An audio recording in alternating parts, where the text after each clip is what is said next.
to our video. In this video we're going to learn how to create a Redback Spider artwork using the Redback Spider template, which we've currently designed and is being distributed through Anest Iwata Australia and 2Spray. So we'll take you through what you can do with this template and how to use it correctly. Now, for the purpose of this video, we're going to be working on an aluminium composite panel. I've just used the House of Colour KC20 post sanding cleaner. It's a water-based degreaser, so any water-based degreaser will be fine. And I've just cleaned the surface, given it a Scotch Brite with a grey Scotch pad, and then I've cleaned up after that as well with the water-based degreaser. Now I'm using a masking tape just by 3M, just the green masking tape, just to mask off my border. Any sort of automotive masking tape will do, and any size masking tape will also work. So it's just to give you a clean edge. You can see the template there, so just pulling it out of its packaging. We're going to be using water-based paints, so I'm going to use black mixed with transparent base by Trident. Okay, so we're going to add a bit of reducer in as well. Exact ratios, that's sort of up to you. I've already pre-mixed the two, so I've done two different strengths. So what I've done is I've added reducer in first. I'd probably say about 20% reducer, then I'd add maybe say 30 to 40% of the transparent base, and then a few drops of pigment. So just depending on how strong you want it. So I'm mixing up two different tones, so one will be not as strong as the other, and we're going to use that as our first tone just to lay it in. The good thing with transparent base is that you mix it up to the intensity that you want it. So you can see here I'm just using my finger to put some on. That's the lighter mix that I've got.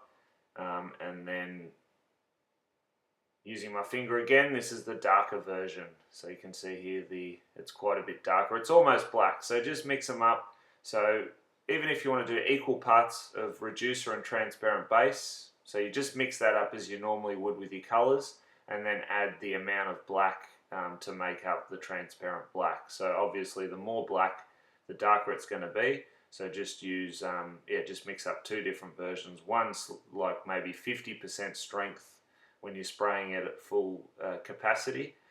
You can see here using my CMC Water Airbrush Micron. You can see by even coating it heavily, it's not going to go darker than that. And then using it for fine lines, you can see how dark it goes. Whereas when you're using the darker version, which I'm just loading into my other water airbrush, it will show you it's almost black. So the reason I use this is just gives you a few different tones in the one mix. And yeah, you're not relying on using white as much to build your black and white artwork. So it's a good way to build up your shadow tones. So using the template here, we've got it's like a rock texture on the edge of this template. You can also use it for more webbing, but I find it works really well for adding some rocks in there.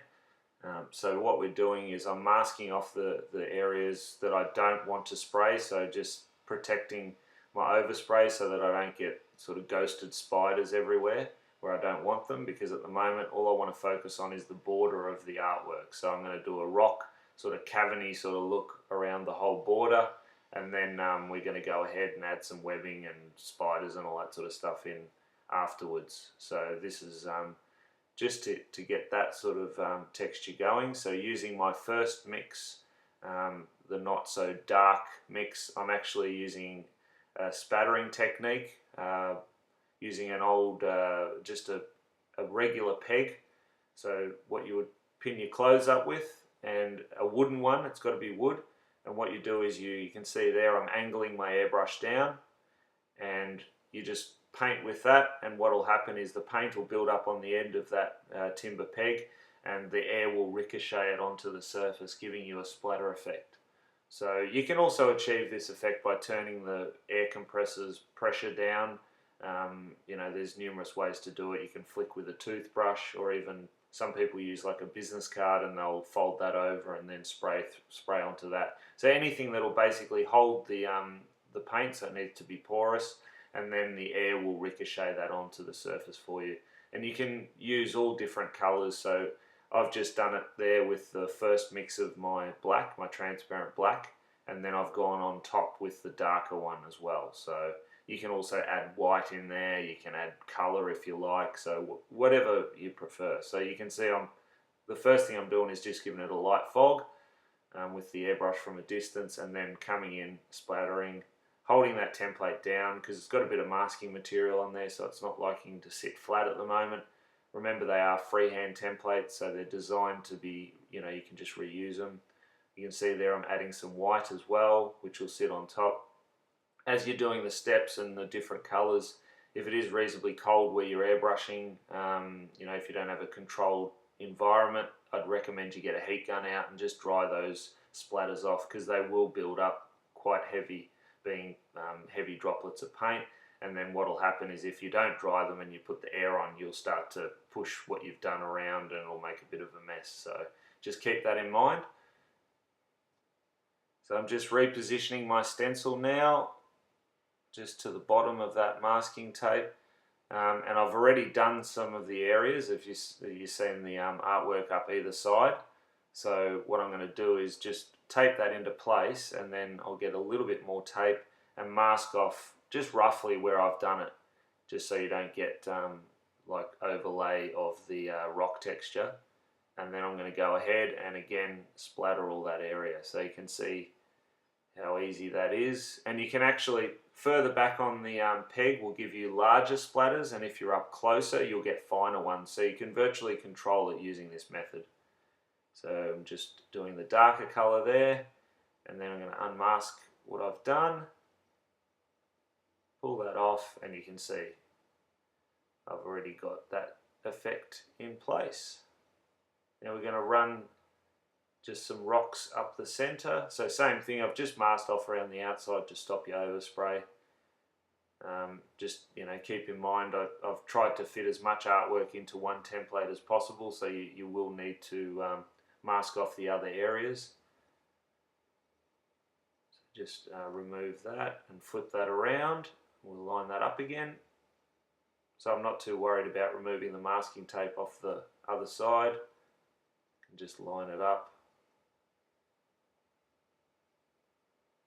Hold it into place, and then we're going to continue our spattering. So just line that up.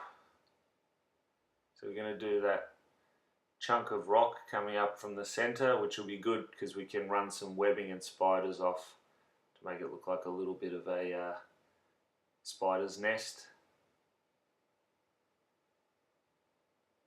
So just experiment with this template as well. Like, you can use these, like I said, for webbing as well. They'll mask off a positive section and leave that white, so if you spray heavily around the area it'll give you a nice white webbing pattern, and then you can come in and freehand off that. So it's just, for this particular purpose, we just want to show you a different method, incorporating as much of the template as possible. You can see here the photo shows that it's all lined up.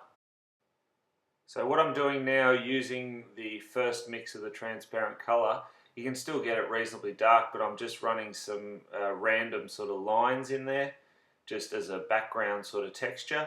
And now I'm chasing the white outline that the stencil has left. So you don't have to be super accurate with it.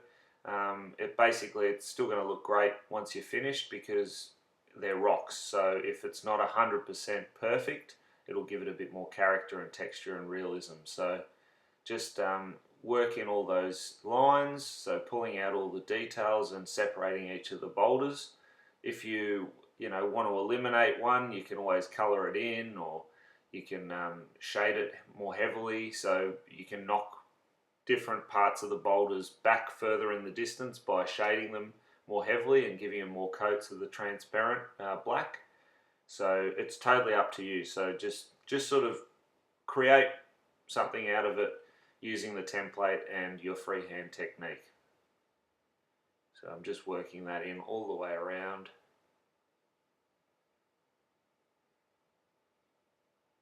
This is where it's good that it's masked up on the edges, so you get a nice clean masking edge. And just even drawing in some freehand if you want to add to it. So now, using my template, you can see I'm using that cobweb pattern, and I'm lightly dusting that in between the two rock areas so that it looks like the webbing's stretched right across. So this particular one I've masked off, and I've done the same. The reason I masked it is just to protect the outside area so that we weren't going to get any of the spiders. Now I'm just using the line from the other one, extending that out. This is really just a guide and the background section of the web. So you're going to build the web freehand on top of that. So don't be too concerned, it's just to give you the shapes and the design of where you want to go with it, and then you can add your spiders and your detail as you go. So you can see I've done them in the top two corners, and there's the completed panel up to that stage with the webbing added. So now we're going to start working in some of the redback spiders. So give them a light coat, again mask off the spider that you want to work with to protect the other areas. So this one here I haven't masked off, sorry my hand's in the way, but just sitting that on the bottom of that web. Just added another one in there. I'll do this one at the top. So just always be wary of your overspray when using templates. So you can see there's another one on the left there. Now what I'm doing is with the Trident Red, I'm just going to paint in the redback stripe on each one of those spiders. So that's what you should be left with so far. So that's the first step of the spider. Do the first tone with the transparent, and then basically come in with the red.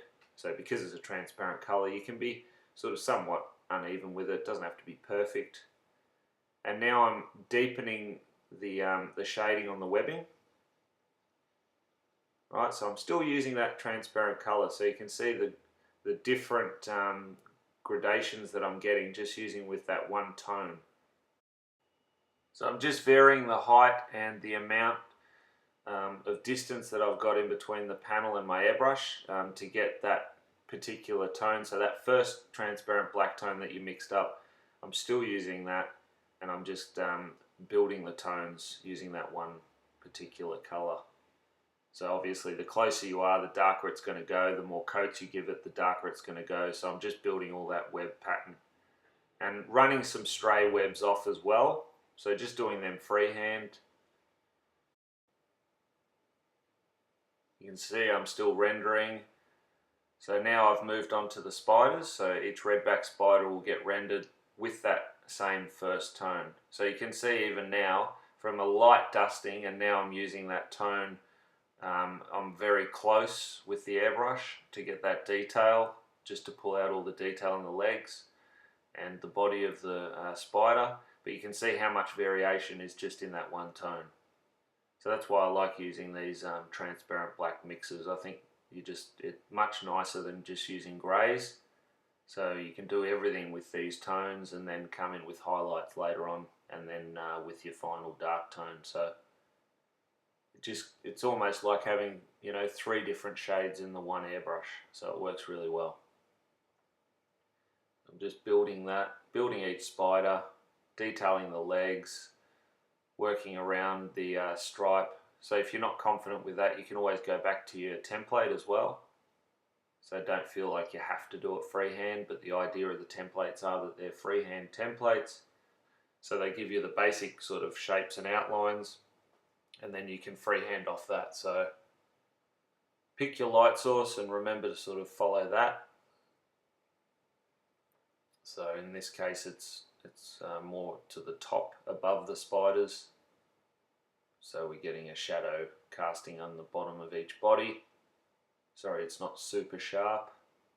Thought it'd be a bit better though to zoom in to show you the detail. We're going to need to do another layer anyway with our dark tones, so you'll get to see this pretty much replicated again. But just working those legs in, building the spider shape, and as I'm doing it, I'm adding some sort of stray webbing as well. So I'm just doing that freehand, working off what I already had with the template. You can see the stage that we're up to now with it. So all of them have been detailed with that first tone. I've done the webbing, and I've also done all the rock. So now I've switched to Trident White. I like to mix my white reasonably thin and just instead of trying to get it in one layer, I do numerous layers. It tends to stop the tip drying and the spitting, especially with white, which is always a thicker colour. So yeah, totally up to you how you reduce your colours. I generally work about 30% pigment with 70% reducer, so I'm just working highlights into each body of the spider. The joins of the legs, I'm doing a nice bright white highlight and then kind of like a small dagger stroke off that. You can see working on each one, getting that detail in.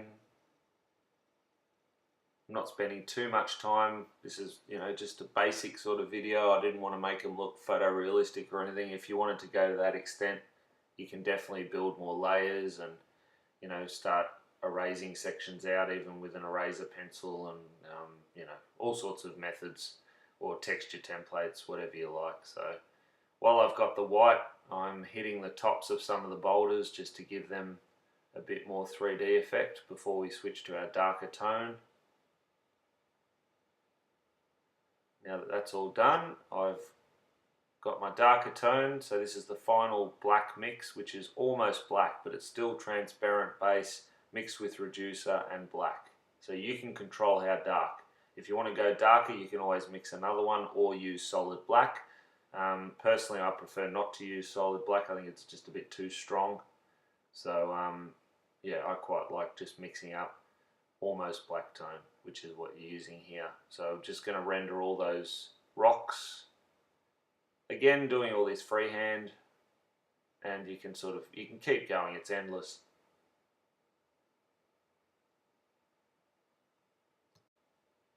So you can see I'm continuing to detail all the rock pattern with that final tone.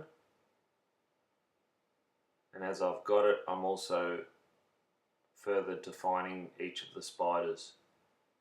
So remember now with your light source, the shadow would be towards the bottom in this particular case, so it's going to be a darker shade. You can see I haven't even coloured in the whole of the body. It's what you leave out that generally makes it look more realistic, because you've got the other tones underneath. So I'm just sharpening up the body and just defining it and making it more three-dimensional. So just again drawing in all those legs with the airbrush.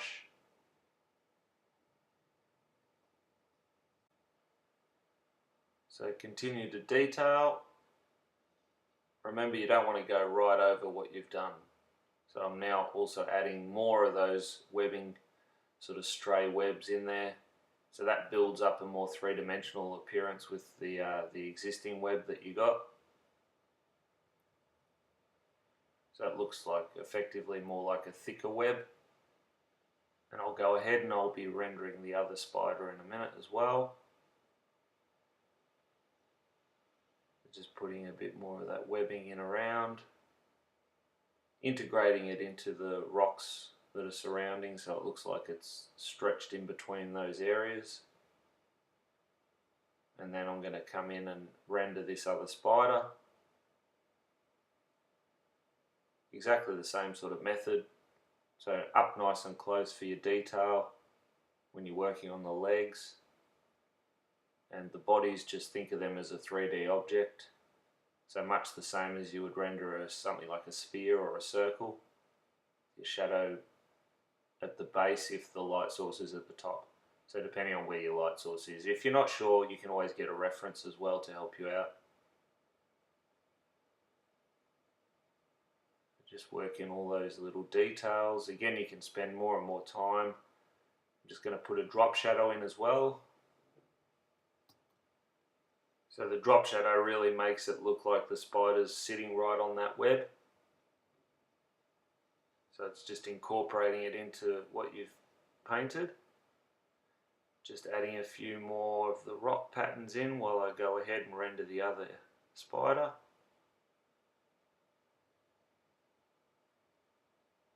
Just to get a bit of a closer look at that, you can see now doing the same, using that dark tone, rendering each of the legs and the body.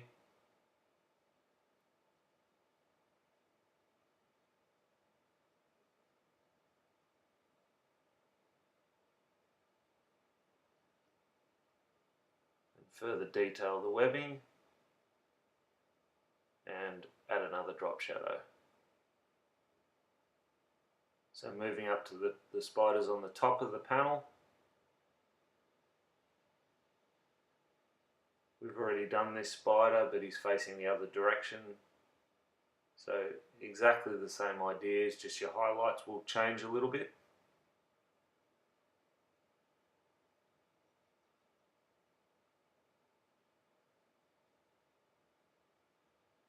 And then run a few more of those stray webs.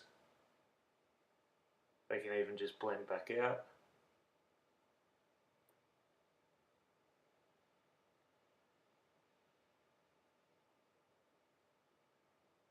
Do our drop shadow and move on to the next one.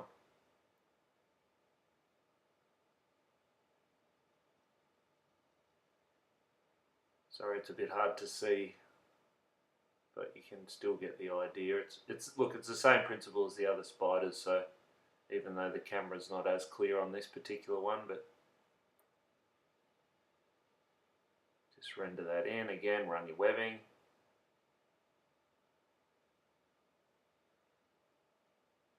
Obviously, a lot of this would be reverse if you're doing it on a black background. Render those rocks.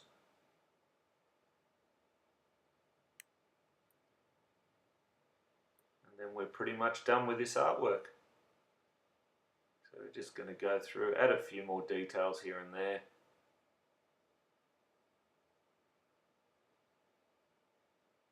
Even just spraying on the edge of that tape line just to get a nice drop shadow. Come up on the other side and continue to render.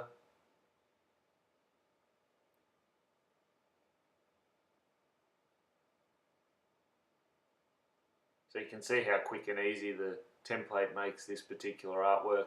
It's a lot easier than trying to draw every single spider. You've got your basic outlines and your webbing outlines, so you can come up with numerous different versions of this artwork, or just play around with it and see what you can create.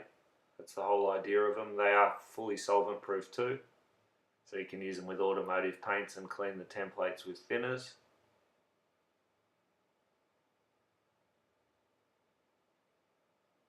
And there we have it, the completed artwork. So we're going to unmask it now. So all the borders will show up. I realised there that I hadn't dusted over that part of the masking tape, so it wasn't going to show up. So I'm just going to quickly press that down, shoot a bit of my transparent black over there very lightly, and there you can see now it's got a nice border around it. So we'll just unmask all of that.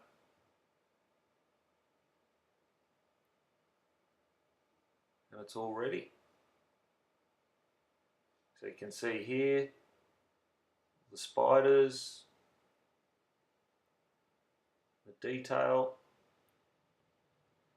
So you can obviously, even though it's water-based paints, you can fully clear coat the Trident paints. So once your artwork's done, you can 2-pack clear it, and that'll seal it off nicely in either matte or gloss clear. So I hope you enjoyed watching the video, and I look forward to seeing what you create with your spider template. Thanks again.